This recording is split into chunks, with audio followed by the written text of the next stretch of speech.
Today I want to share with you how I stock my plant-based pantry with real foods and healthy ingredients that you're going to need to have on hand to make delicious plant-based meals that don't take all day to cook. To save you some time and energy, I went ahead and created a downloadable PDF that has a complete pantry list of all the things that you're going to need in your plant-based pantry. So this PDF is going to save you some time and some energy, so go ahead and download that. Alright, so let's get a look inside my pantry. As you can see, I have lots of spices and seasonings in my pantry. You do not need to have all of these, but if you already cook, you probably have almost all the ones you need. I just want to show you a few that you maybe don't have on hand. I like the adobo, the Goya adobo and beans and any type of Mexican food. It adds all sorts of good flavor. And then I also have this saucy ranch seasoning, this Vegetarian Express. There's lots of different seasonings, but I use the saucy ranch the most. I can make a quick and easy ranch dressing from that. I also have some liquid smoke. This is hickory flavored. It's my favorite. I use it most of the time. And I have some pure sesame oil. This is a great flavor booster to a lot of Asian recipes. And then I have, oops, this is everything seasoning if you want some of that. I also want to show you this tube of tomato paste. This is an easy way if you just want to add a tablespoon or two of tomato paste to a recipe. You don't have to open a whole can. I love that. That's a great feature. I also use the seasoned salt a lot. Another thing that I use is the chicken style seasoning that's McKay's. This is a nutritional yeast flakes. They add a lot of B vitamins and protein to your food, as well as a nice cheesy flavor. I'm just going to take you straight through the pantry. So here I have some instant brown rice. It takes, about 10 minutes to cook instead of the 45 to 60 minutes that whole brown rice. So that's a great thing to keep on hand for quick meals. I also have coconut milk, which I use in a lot of recipes. It adds a lot of creaminess to soups and also to curries and to pudding and all the good things. And then I have lots of canned goods. I have lots of canned fruit as well as canned vegetables, tomatoes, and beans. I do use dried beans, and I keep those somewhere else. I'll show you where those are in just a minute. But these canned goods are perfect for quick meals. I do have a handful of nuts every day, and we have a variety of nuts as well as raisins and peanuts. You're going to notice in my pantry that I have lots of M&M containers. Please don't judge me on those. I got them as a gift and they're great for storage, so all my nuts and things are in those types of containers. Further down here we have our sweeteners, and I have some agave, and back here we've got some honey. I have some popcorn because I don't use microwave popcorn. I like to pop my own. And then I do have these items here. These are those quick meal ideas. But to be honest, I bought these as an experiment from Aldi's, and I don't really love them. There's the pad thai and the taco filling. My daughter did like the taco filling, so that's a thing that you could use possibly. And then I also have lots of pasta. I always keep a variety of pasta for different occasions. The protein pasta and the chickpea pasta are really good. And then I have just regular pasta for different occasions. Let's move on down here. I have all of my grains. You'll see those. I have two types of lentils up here. I've got the red lentils and the green lentils. I use those for curries. I use them for lentil soups. I have brown rice, and I have some what's called purple rice back there, but it's actually mixed with the wild rice. And we have quinoa, and we also have white rice. And then garbanzo flour, that's on your might list. This is really good as an egg substitute in baked goods. It's also really good for a frittata that I make, or you can make a garbanzo flour omelet. So that's a good one to have on your might list. We have bulgur wheat. I use bulgur wheat in a bulgur wheat salad. I also have in my cookbook a taco filling made with bulgur wheat. It's very tasty. So it's probably on your might list as well. I do have some black beans and pinto beans. Those are my favorite dry beans. And then I have some steel cut oats and some 7-grain cereal. Those are great breakfast foods. And then some chia seeds and sesame seeds back there, as well as some other food items here. The tapioca flour is probably on your might list or maybe on your foodie list. Let's keep moving on down. And on this turntable, I've got some hearts of palm, artichoke hearts, jackfruit. These are all things that you could use as meat substitutes. Artichoke hearts are obviously good in pasta. Has a jackfruit taco recipe that he loves, and we can share some of those recipes later. If you've not tried my yellow curry, this is the curry paste we use. It is the best yellow curry paste you're going to find. And moving on down, you'll see all of my better than bouillon flavors. You all know that I love those a lot. And then we have just a variety of different green chilies. This is evaporated coconut milk. I saw it at my local grocery store and I really wanted to give it a try and see if it worked in some of my old recipes that called for evaporated milk. So that's there. If you use chipotle peppers, add a nice smoky flavor to different kinds of veggie meats too, if you wanted to try that. And I also keep in my pantry all of my equipment. I use my Ninja Creamy a lot, as well as my food processor and my Vitamix. Those are essential to plant-based cooking. And then down here I have another basket of seasonings and things. These are things I have in smaller quantities because I just bought them for a specific recipe. I do have some Italian dressing. I love this Italian dressing mix. I make some of this up every week to go on my salads. I use less oil than the recipe calls for, and I also replace the vinegar with lemon juice, so I think it's a super healthy option. Back here I've got some sun-dried tomatoes, and those are great flavor adder. Those are great flavor boosters if you are making pasta.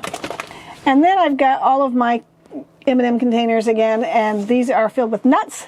I've got walnuts and almonds and pecans and all the good stuff back that direction. In this corner I have all my dried fruits, things like dates and cherries and cranberries, and all the good stuff's hidden back there.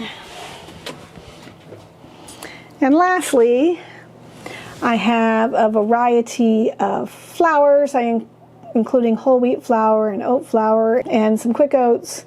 And then you'll see that I keep my potatoes and onions down here as well. So, one last thing I want to show you my pantry is on the top shelf. This is the Morinu Silken Tofu. I always have a pile of this on hand. It's perfect to make things creamy, and you'll want to keep that in your pantry. Before we get into the refrigerator and freezer, I want to show you a few items that I keep in my pantry downstairs. My downstairs pantry is mostly for overflow of the pantry that I keep up here, but I have some items that I keep large quantities of down there. Things like cashews. These cashews I use a lot, especially when I'm catering. I'll make cheese sauces, I'll make cream sauces, and so these are important to have on hand, as well as soy curls. Now, if you've never heard of soy curls, they are a meat substitute that only has one ingredient. They are a dehydrated soybean product. So they are dry and crunchy now, but when you rehydrate them with some flavor, they are great in recipes. I use them in recipes like the barbecue chicken sandwich, for the BLT salad, or the BLT wrap. There's a ton of recipes that you can make with soy curls. It's great in soups. I highly recommend. And I know this sounds like a whole lot of ingredients, so don't worry about buying them all at one time. I've made a downloadable list for you to keep on hand, and you can buy those items as you need them for different recipes. I've included in that list all the things that are in my pantry and some extra things that you might need, along with a glossary or a description of a lot of the items that you may not be familiar with. In addition to that, in the PDF, I have included a page from my cookbook that has substitutions for you. So if you are trying to make one of your recipes at home and you're trying to make it more plant-based or healthier, just some easy swap outs to make your own recipes plant-based. So if you want that list, you can go ahead and click the link in the description box below to download that. But right now, I say it's time to get in the fridge. These are the main things you're going to keep in your refrigerator as a plant-based eater. We have the dairy replacements, things like non-dairy milk, non-dairy cheese. This is obviously optional. You do not need to have that, but if your family likes it, it's a good option. I also try to keep some non-dairy yogurt in the refrigerator. This is unsweetened vanilla, which I use in some recipes. I also like to keep in some unsweetened plain yogurt. It's a good replacement for sour cream in recipes. And then I also have non-dairy butter. Always keep that on hand. In addition to the dairy products, you're going to want to keep in some tofu. Tofu works sometimes as a dairy product, sometimes as a meat substitute, but we have a variety of tofus. I've got the firm, the extra firm, I've got silken, and I've got super firm tofu. You're probably going to want to wait till you know what you're making with your tofu before you buy it, but if you are going to be eating plant-based most of the time, you're likely going to want to keep some tofu in the refrigerator. So the rest of these are kind of convenience foods. Things like Simply Heinz ketchup. If I'm going to use ketchup, I like to use this one. It does have sugar in it, but there's no high fructose corn syrup, and so I like that one.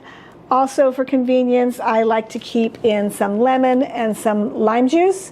Now, if you wanted to, you could buy lemons and squeeze them every time, but it really is prohibitive to me. If I had to do all that work every time I cooked, then I probably wouldn't cook.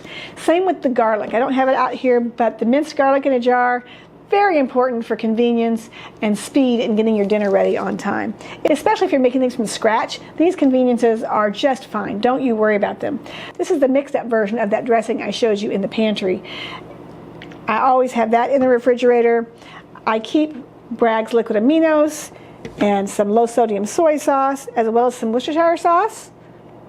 These are seasonings that I use a lot in different types of recipes, especially the Bragg's. This is the one I use in almost all my recipes.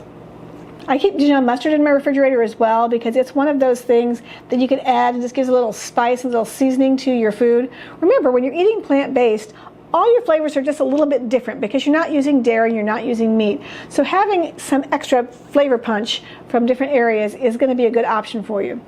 I keep some plant-based mayo in the refrigerator, as well as tahini and nut butters. This is almond butter, but I also have peanut butter. I even have hazelnut butter. So whatever you like to put on your bread or put into recipes.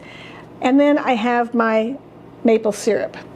The only other thing I have here that you maybe don't have in your current refrigerator is roasted red peppers. These roasted red peppers I use mostly in my cheese sauce recipes that call for pimentos. Sometimes you can't find pimentos, or they're cheaper to buy in the big container than they are in those little tiny jars. And these roasted red peppers you can use in place of that. I also put them in sauces and things sometimes. Flax seeds are great for protein. They're great for an egg replacer. They add omega-3 fats to your foods, which is good for your healthy brain. So you want to keep flax seeds on hand as well. And these are ground flax seeds, so I'm going to keep them in the refrigerator so they don't go rancid. So those are the essentials for the refrigerator, but the freezer is where the magic happens, and you can keep a lot of things in there for quick and easy meals. So the main thing I like to keep in my freezer are frozen fruits and vegetables because they're nice and healthy. I can stock up on them when they're on sale. I always have strawberries and blueberries and blackberries. These are items that I get in the summertime when they're super cheap or when I pick them myself, and I keep those in the freezer so that I don't have to buy them during the year when they're really expensive. I also keep just simple bags of mixed vegetables. I have bags of cauliflower and broccoli that I had cut up for something I didn't end up having to use, so I stuck it in the freezer for later use. Now it's just the two of us home most of the time, I keep a lot of my bread in the freezer so that I don't feel like I have to eat it all in the same few days, right? So this is Dave's Killer bagels, and they're high in protein, high in fiber. These are the everything bagels, but they also have a blueberry bagel. So I keep those in the freezer, as well as if I can find this multi-grain bread on sale at the grocery store, I'll go ahead and buy some of that and keep it in the freezer for when I want to do like a garlic bread or something like that. Or I've used it for French toast and French toast casserole, things like that. So that's very good. And then I also keep things like my creamy ice cream in the freezer.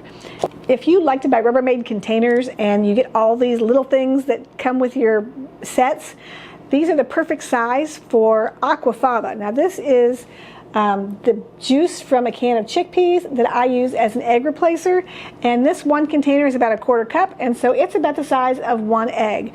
So anytime that I use chickpeas, I'll save the aquafaba for when I'm going to do some baking. Speaking of baking, I have a container of cookie dough that I've parceled out and kept in the freezer so I can make homemade cookies whenever I want them. And I don't have to make a whole batch and be worried about eating the whole thing.